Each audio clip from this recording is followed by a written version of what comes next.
Today on the show, we will be discussing what the Bible actually says on the topic of hell. My name is Haden Clark, and this is Help Me Believe.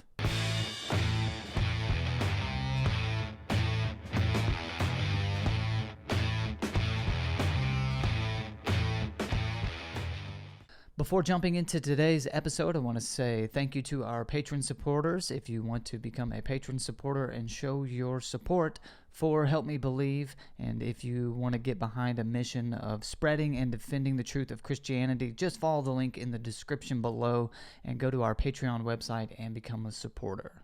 So, life has been extremely busy for the Clark household. This is our new household, by the way. As you can tell, this setup is a bit different. I'm still getting accustomed here in the new house. So that's one thing that has changed, is my wife and I just bought our first house. Also, my wife is pregnant with our first child, and it is a girl. I'm very excited / terrified. Terrified because it seems like a lot of responsibility. I hope I do a good job, that sort of stuff. But we are extremely excited. We're having a baby girl, so that's another thing on top of the new house. On top of that, I started a new job as well, working at a different bank now. And so there's just a lot of change going on, a lot of stuff happening, and so that's why I have been absent for like a week or two. I can't remember the last time I made a video or a blog, and so that just explains the absence there. In fact, I haven't even set up the Wi-Fi or internet in this new house. I'm only able to do this right now because my wife has this voodoo magic thing called hotspot on her iPad and on her phone. Her wireless service is different than mine, and she has hotspot on hers. And apparently that lets me use the internet. I'm technologically illiterate. I know I'm a millennial, so I should know these sort of things, but technology is just crazy. Anyway, today I want to return to my dialogue on the topic of hell.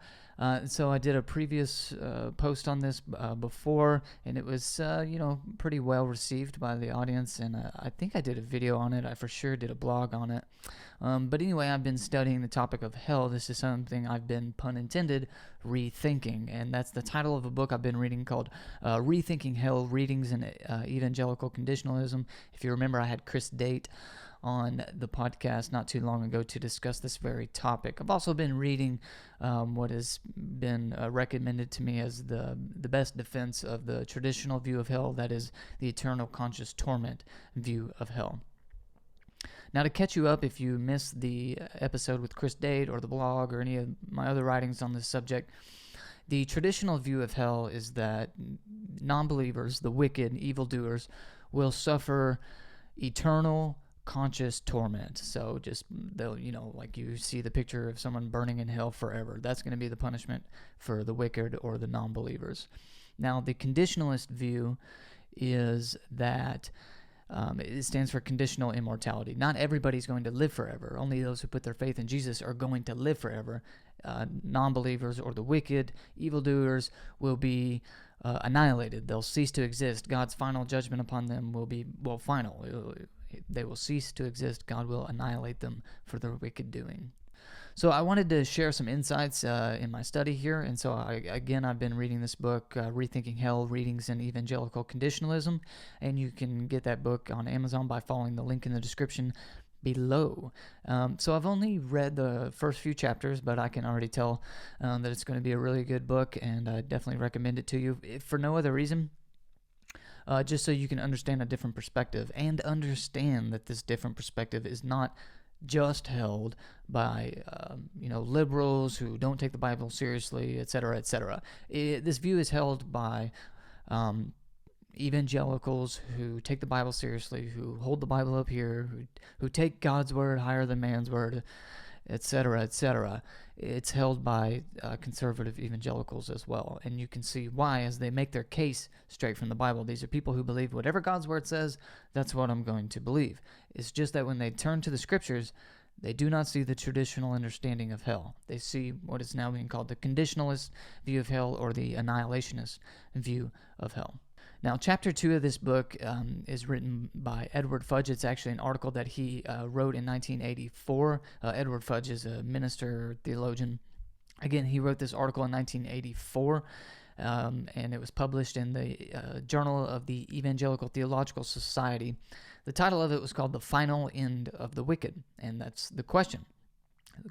And Fudge begins his article by saying, "The question at stake is not, therefore, whether the wicked will suffer eternal punishment. It is rather of what that punishment consists." So it's important to keep in mind that both traditionalists and conditionalists believe that God's just wrath will be dealt upon the wicked and non-believing. Likewise, both agree that this punishment will be eternal and irrevocable. So it's not as if conditionalists don't think God is going to punish the wicked. He is. That would be something closer to universalism, and not all forms of universalism. But that would be closer to universalism. Conditionalists are saying, no, God is going to punish the wicked, and he's just and righteous for doing so. The difference between traditionalists and conditionalists is what that punishment will be. So the traditionalist believes that God will confine the wicked to a place where they will be consciously tormented for an unending amount of time. The conditionalist, on the other hand, believes that God will annihilate the wicked to the effect that they will cease to exist forever. So the consequence is eternal. They're not coming back. They will cease to exist forever, eternally, however you want to say it, that's fine. So again, the traditionalists and the conditionalists are in agreement that God is going to punish the wicked, and that punishment is going to be irrevocable. It's going to last forever. It's eternal. Fudge then goes on in his article to characterize the traditional view as resting upon two assumptions, or two presumptions here, or two premises. One, that the first one is that the Old Testament is silent on the matter. So Fudge is saying that the traditionalists would make their case by saying the Old Testament is silent on the matter. And secondly, that the doctrine of unending conscious torment developed between the Testaments, so between the New Testament and Old Testament. That's where this doctrine developed in the first place. You can't find it in the Old Testament.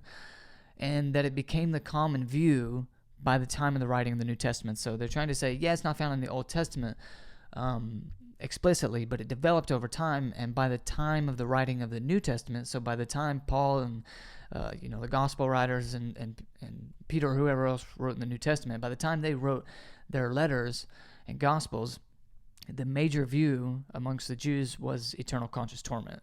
That's the case that many traditionalists will try to make. Now, if this is mischaracterizing or caricaturing your take on the traditionalist view, then of course I apologize. I can't address everybody's take on the matter. And this is Fudge actually characterizing it, not me, but I will attest to the fact that many traditionalists that I know personally will make this case. They'll say, yeah, it's not explicitly found in the Old Testament, but that doesn't mean it isn't true, because the doctrine developed over time, especially in the intertestamental period or the Second Temple period. And by the time of the writing of the New Testament, it was the major view, and we see it, in fact, in the New Testament. That's the case that many traditionalists will make. I hope that's a fair representation of how many traditionalists, at least, make their case. So Fudge begins with the Old Testament, and he agrees with the characterization of a traditionalist that the Old Testament is silent on eternal conscious torment. But Fudge states that the Old Testament overwhelmingly affirms that the wicked will be totally destroyed. So sure, it's silent on the matter if you only consider the matter eternal conscious torment. But if you consider the matter the fate of the wicked or the fate of non-believers, the Old Testament, of course, is not silent. And Fudge is saying, not only is it not silent, but it overwhelmingly affirms that the wicked will be totally destroyed. And so in support of his claim, he cites Psalm 2:9, Malachi 4:3, Psalm 37:20, Psalm 1:4, Psalm 58:8, Isaiah 1:31, Isaiah 33:12, Psalm 68:2, and Psalm 73:20. Now you can go back and listen to that audio and then go check out the scriptures for yourself and decide for yourself, of course. But the point here is that the word pictures which describe the fate of the wicked in these verses imply their total destruction. So Fudge states that the traditionalists must negate that the wicked will become like the things the Old Testament here in these verses is describing, and not only that, but they must actually affirm that the wicked will become like something none of these verses, or the Old Testament as a whole for that matter, describes. And that would be something like an everlasting spectacle of indestructible material in an unending fire. The Old Testament, at least, never describes the wicked in this sort of a way. But it does describe them as being totally destroyed, or it describes them as being something like what can be destroyed. So Fudge is correct that the Old Testament describes the wicked as substances that will be destroyed. This is informative for the obvious. The New Testament writers, they've obviously formed their theology on the backbone of the Old Testament. That was their Bible. The New Testament didn't exist. They were writing the New Testament. So when they're writing their own theology, they're obviously drawing upon the Old Testament. And this is brought up. This is nothing new. This is always brought up in every discussion that you'll hear about hermeneutics, or how to interpret the scriptures. We should let the scripture interpret the scripture. And so if you're going to interpret the New Testament, you need to take into consideration the New Testament's usage of the Old Testament, because that's what the writers were working with. They were working with the Old Testament. And this point is often made by conservatives who, ironically, just so happen to hold to the traditionalist view of hell, that is eternal conscious torment. And so the irony here is a bit sharp, that you don't find eternal conscious torment in the Old Testament. And whenever you are going to interpret the New Testament, you should be doing so in light of what the Old Testament says, because that's who what the New Testament authors were drawing upon. But how can you get eternal conscious torment in your interpretation of the New Testament when it doesn't exist in the Old Testament, which is what the New Testament writers would have been using? So that's the dilemma here that Fudge is kind of making. Fudge then turns to God's judgment upon the wicked in the historical books of the Old Testament, and he takes the earth at the time of Noah's flood as his first example. So the world was wicked, and God looked, and there was no one who was righteous, no one that was doing anything good. So he decides to destroy the earth, sparing Noah and his family, of course. And so this event, it then, well, first of all, he destroys it, right? They suffer, yeah, they're tormented, sure, but not forever, they die. And this very event, it then becomes a model for the judgment of the wicked at the time of the eschaton, or the final judgment, or at the end of the world. And you can see that in 2 Peter 2:5, 2 Peter 3:3-7, and Matthew 24:38-39. Then Fudge turns to the example of God's judgment upon Sodom, which was also total destruction. And likewise, this event later becomes a model, just like Noah's flood.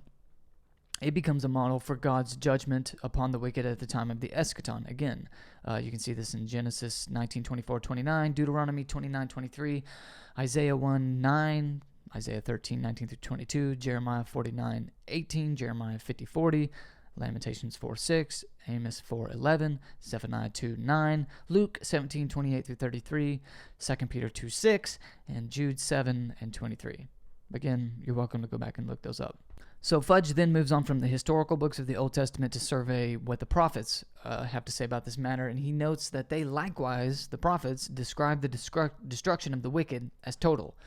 He cites Zephaniah 1:14-18, Isaiah 66:16-24, Ezekiel 39:9-22, Daniel 12:2, and Malachi 4:3. And then he gives a summary statement and says, "The wicked become, in short, as though they had never been," which is a quote from Obadiah 16. So as you can see, the Old Testament does very clearly describe the fate of the wicked, the fate of non-believers, in terms of total destruction. Just like Sodom and Gomorrah, just like Edom, just like all the prophets in the historical books describe, the wicked are going to be destroyed. They're going to cease to exist. They may be in torment for a little while during the time that they're being destroyed, but they are being destroyed. They're going to stop being tormented because they're going to stop existing because they're being destroyed. Okay, so that was part one, and now we're going into part two, which is the intertestamental period. Fudge agrees that the doctrine of eternal conscious torment developed during the time between the testaments, but modern research totally destroys the presupposition that unending conscious torment was the Jewish view held by the earliest readers and writers of the New Testament scriptures. So you might have used to have been able to make this argument that, yeah, the view of eternal conscious torment didn't exist in the Old, you can't find it in the Old Testament, but it developed over time and eventually became the majority view by the time of the writing of the New Testament authors. However, today we have access to many more writings through the work of archaeology and things like that. We've discovered more writings that date to the intertestamental period, Jewish writings, to the Second Temple literature, stuff like that. And we're finding that that's not actually the case. It's not actually the case that eternal conscious torment was the majority view. In fact, the exact opposite is true. So Fudge seeks to show that while eternal conscious torment can be found in Second Temple writings, it can be, it's not the only game in town, and in fact, it's not the majority view. He states that the books of Tobit, Sirach, Baruch, First and Second Maccabees, I didn't pronounce probably any of those correct, sorry, and the Wisdom of Solomon all agree with the Old Testament on the final destruction of the wicked. It's funny that I can never pronounce words correctly because I mostly just read them, and then I come on here and try to pronounce them. Anyway, so in other words, these 1, 2, 3, 4, 5, 6, 7 books from the intertestamental period all agree with the Old Testament that the final fate of the wicked will be destruction of the wicked. And so these are intertestamental books, these are Second Temple books, that do not put forward the traditional view, eternal conscious torment. They put forward the same view as the Old Testament, that the fate of the wicked is that they will be utterly and finally completely destroyed. Now his next line is one of paramount significance. Fudge says, or writes, the first appearance of conscious unending torment in anything resembling biblical literature comes in the apocryphal book of Judith, in Judith 16:17. If Fudge is correct, then the significance of this could hardly be overstated. The dominant view today of hell today, at least in conservative evangelical circles, I don't know about others, eternal conscious torment, that view first appears in an apocryphal book during the intertestamental period. How in the world could that be the case? And yet it seems to be the dominant view today, or at least not too long ago, it was the dominant view. That's crazy. Now, returning to this apocryphal book called Judith, Judith uses Isaiah 66:24 to draw out its doctrine of eternal conscious torment. So it's drawing upon Isaiah 66:24. The language is obviously that Judith is using Isaiah 66:24. But Fudge notes a very stark contrast between Isaiah's picture and Judith's. And here are some of the contrasts. Quote from Fudge. The prophet, Isaiah, has unburied corpses, where Judith has consciously tortured people. Isaiah's fire and worm destroy, whereas Judith's fire and worm simply torment. In Isaiah, the fire and worms are external agents consuming their dead victims. In Judith, they are internal agonies perpetually torturing from within. In Isaiah and all the Old Testament, the victims are destroyed. In Judith, they, quote, feel their pain forever. So you can see the very stark contrast between Judith and Isaiah. And so, for conservative evangelicals out there, which one are you going to go with? An apocryphal book from the intertestamental period or the prophet Isaiah? Fudge also notes 1, 2, 3, 4 other works from the time that affirm the total destruction of the wicked. I'm not going to mispronounce those words either. I know, I'm an idiot. I can't pronounce words. I wrote a blog article on this. If you want to go over to the website, helpmebelieveblog.com, and you can read all those words for yourself that I can't pronounce. But anyway, there's even more books that hold to the utter destruction of the wicked and not eternal conscious torment during the intertestamental period. Now, Fudge does grant that some scholars interpret 2nd Enoch and 4th Maccabees as affirming eternal conscious torment, but even then, not all scholars actually affirm that. So, to recap, the Old Testament overwhelmingly affirms the total destruction of the wicked, never once affirming eternal conscious torment. The first attestation to eternal conscious torment is in an apocryphal work during the intertestamental period, and it represents a minority view at that time. From this survey, if Fudge is correct, it becomes impossible to say that the dominant view at the writing of the New Testament was eternal conscious torment. If anything, based on Fudge's survey here, we can say the exact opposite. So remember why this is important. It's important because the doctrine of eternal conscious torment rests, according to Fudge's characterization, on the assumption that 1, the Old Testament is silent, and 2, that eternal conscious torment was the majority view at the time of the writing of the New Testament. So Fudge has shown that, yes, the Old Testament is silent on the matter of eternal conscious torment because no one ever talks about that. It's not silent, however, on the final fate of the wicked. In fact, it's explicitly clear that they will be utterly destroyed, which is to affirm the annihilationist position, that God will annihilate the wicked. And secondly, he's shown that at the time of the writing of the New Testament, the majority of view was not eternal conscious torment, though that did exist. It was a minority view. And so the foundation for eternal conscious torment then becomes unfounded, resting on sinking sand. So then we turn to the New Testament, which is where everyone's going to turn to, or every evangelical Christian is going to turn to try to support their doctrine of eternal conscious torment. So Fudge launches into an examination of the language used in the New Testament to describe the fate of the wicked or non-believers. So let's start with the unquenchable fire. So when the New Testament speaks of the quote-unquote unquenchable fire, like in Mark 9:43 and 48, traditionalists assume that this is a defense of eternal conscious torment. See, they'll say, see, the fire won't be quenched, right? It's unquenchable fire. Now, Fudge responds in the affirmative. Yeah, the fire can't be quenched, that's what it says. But he notes that this language of quote-unquote unquenchable fire comes directly from the Old Testament, in which fire totally destroys the substance it is burning. So you can look at all the Old Testament references where you see unquenchable fire, and it's not being quenched in the sense that it's not being stopped. That if you quench a fire, you douse it with water or something like that. Yeah, this fire is not going to be quenched. It is going to destroy what it is burning, because that's what fire does. I mean, first of all, what happens when you throw something in fire? Is it cry out in agony and torment for forever, for eternal? No, the fire consumes it. It burns it up. It turns it to ash. It ceases to exist. It goes away. It's destroyed. Now, the fire won't be quenched. The language simply means it won't be stopped. It's going to happen. God is going to destroy them. You can't quench it. You can't stop it from coming. That's what unquenchable fire means. So, again, if you take into consideration the Old Testament background, this does not affirm eternal conscious torment. And Jesus himself even says, he will clear the threshing floor, burning up the chaff with unquenchable fire. It will burn the chaff up. The chaff will cease to exist. It will turn to ash. And this fire won't be quenched. It won't be stopped. It's going to happen. That's in Matthew 3:12. Next is this language of undying worms. So Mark 9:48 says that the worm that never dies. And this is another common verse, another common word picture language that's cited by traditionalists in support of the eternal conscious torment view. But once again, Fudge notes that this language comes directly from the Old Testament, specifically Isaiah 66:24, which says, "And they will go out and look upon the dead bodies of those who rebelled against me." That's God speaking.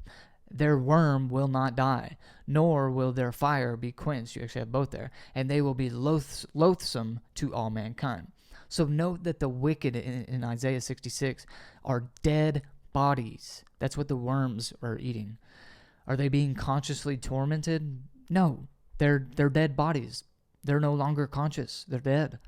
So the language of worm that never dies and unquenchable fire not only don't support the traditionalist view, but they actually affirm the conditionalist view or the annihilationist view, once you take into consideration the Old Testament background that the New Testament is clearly using. Next, you often see this gnashing of teeth language cited by traditionalists, and you see it in Luke 13:28, where Jesus says that evildoers will be thrown into a place where there will be weeping and gnashing of the teeth. So notice that he nowhere says how long they will do so. Jesus doesn't say they're going to weep and gnash their teeth for all eternity because they're being tormented or something like that. He just says they're going to be thrown into a place where there is gnashing of the teeth and weeping. And Fudge points out that the language gnashing of the teeth is also found in the background of the Old Testament. Job 16:9, Psalms 35:16, Psalm 37:12, Lamentations 2:16. It always refers to someone who's so angry that they're grinding their teeth. They're gritting their teeth because they're angry. And you can even see this in the New Testament when Stephen is martyred. His accusers are grinding their teeth. They're gnashing their teeth. Evildoers are not grinding their teeth or gnashing their teeth and weeping because they are in eternal pain or torment. They're doing so because they're angry and frustrated. And that is clearly the case in all of the Old Testament, and also in Stephen's case in Acts 7. And so why would we suppose that Jesus meant anything else here? And here's a verse from the Old Testament on the gnashing of teeth that really stands out to me. It's Psalm 112:10, which says, "The wicked man will see and be vexed. He will gnash his teeth and waste away. The longings of the wicked will come to nothing. So here we see the language of the gnashing of teeth in the same verse as waste away and come to nothing. Once again, the traditionalists' attempt at a proof verse here is flipped on its head to not only not affirm the traditionalist view, but actually affirms the conditionalist or annihilationist view. Fudge notes that the next language we want to address is the smoke that ascends, or the smoke that rises forever, that you see in Revelation, which is, again, another commonly cited verse to attempt to prop up the traditionalist view of hell. And Fudge notes that the smoke that rises forever and ever in Revelation 14:11 comes from the destruction of Sodom in Genesis 19:28. Again, there is an Old Testament context to these New Testament verses, of course. So because of the wickedness of Sodom, God rained down fire from heaven and totally destroyed the city. When Abraham saw the smoke rising, it was confirmation to him that the city had been fully consumed by the fire. Like the smoke didn't mean to Abraham that the Sodomites were being eternally tormented forever. It confirmed for him that they had been destroyed, that God came through on his word and destroyed them. This same word picture, Fudge notes, appears again in Isaiah 34:10 with the destruction of Edom. Isaiah says, its smoke will rise forever, speaking of the destruction of Edom. Again, the smoke symbolizes that Edom is destroyed, and irreversibly so.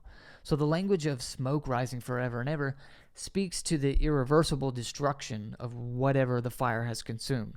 There's no hint of eternal torment, only utter destruction. That's because again, that's what fire does, and smoke is a testimony that the fire has burned out, that the fire has done its job. This is what the author of Revelation clearly had in mind when applying this same language to Babylon in Revelation 18 and Revelation chapter 19 as well. Like Sodom and Edom before her, Babylon will be totally destroyed, and the smoke that rises forever is a testimony to God's judgment upon and destruction of her. Next, we look at the language of no rest day or night. So while Revelation 14:9 through 11 does state that those who worship the beast will, quote, be tormented with burning sulfur in the presence of the holy angels and of the Lamb, there is no rest day or night for those who worship the beast and his image. We should not undo everything we have already seen just because a vague and symbolic passage mentions tormented and no rest day or night in close proximity. So that's first thing. And secondly, if you remove your presupposition of eternal conscious torment and read Revelation in its Old Testament context, as we've already cited a few things from Revelation, you will see that the author is using familiar word pictures, Old Testament word pictures, again, that we've already discussed here, to describe total destruction. The wicked will certainly be tormented, sure. No denying that. But all of the Old Testament language used by the author of Revelation leads us to believe that this torment will end once they are totally destroyed by God. The rising smoke that we just talked about, which is in these chapters, is evidence that the author of Revelation has in mind an end to the wicked's torment. And that end is once they're totally destroyed. Sure, during the process of them being destroyed, there'll be no rest day or night, and they'll be tormented. It's not going to feel good. But they will be destroyed once that fire fully consumes them, because that's what fire does. Speaking of fire, the next language we want to address from the New Testament is the quote-unquote lake of fire. So a lake of fire must be the most common view of hell that we have, and in no small part due to the influence of Hollywood, which would have us believe that hell is like a place engulfed in flames where Satan and his little pitchfork is torturing the wicked forever. I know that's not the traditionalist view of things. I'm just kind of going off on a tangent here about how much we've been influenced by Hollywood. And I still bear this image in mind when I hear the words lake of fire. Like, that still pops into my head, at least. I mean, I know it's not the case, but that's what pops into my head. The lake of fire, anyway, is mentioned in Revelation 19:20, Revelation 20:10, and verse 15, and also in Revelation 21 and 8. So Revelation 19, 20, and 21. Fudge notes that the quote-unquote lake of fire is not mentioned anywhere else in the Bible. You don't see the phrase lake of fire anywhere else in the Bible. The closest parallel that you get comes from Daniel 7, verses 9 through 12, where a, quote, river of fire comes out from God, and the terrible fourth beast in Daniel 7 is thrown in the river of fire to be destroyed. And the key word is destroyed. Not tortured forever, but destroyed, consumed by the fire, of course. If this is the Old Testament background for Revelation 19, 20, and 21, then destruction is obviously in mind. And it is the closest parallel we have to lake of fire. River of fire, lake of fire. A huge difference. If it's not the Old Testament background that the author of Revelation had in mind, then there's likely no Old Testament background to this. So we'd have to then look to Revelation itself to try to interpret this thing. And in Revelation itself, the beast and the false prophet are the first to be thrown in the lake of fire.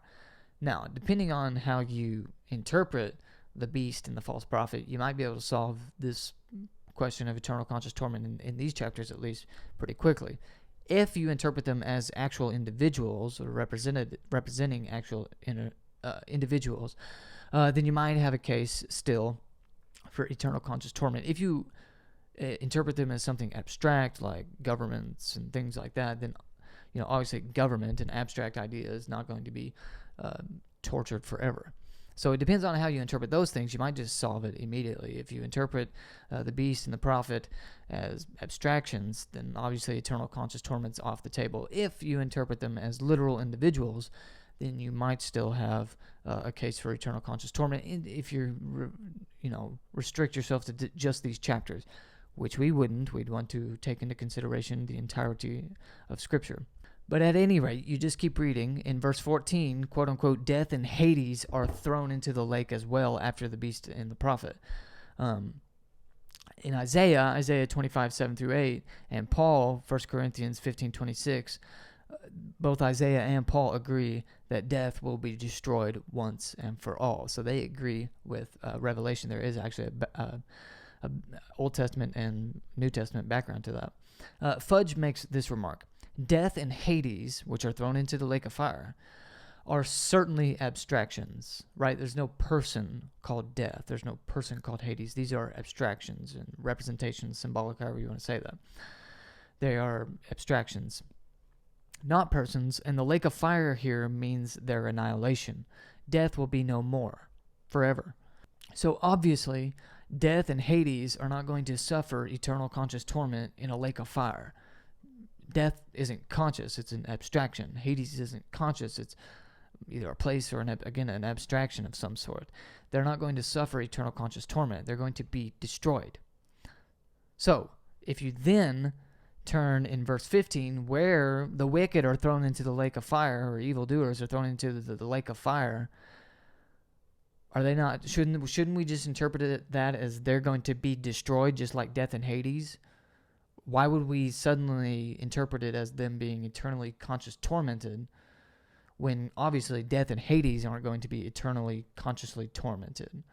Like, you'd have to apply a double standard. You'd have to say, well, obviously death and Hades aren't going to be eternally consciously tormented. They're just going to be destroyed. But the people thrown in there, they're going to suffer for eternity.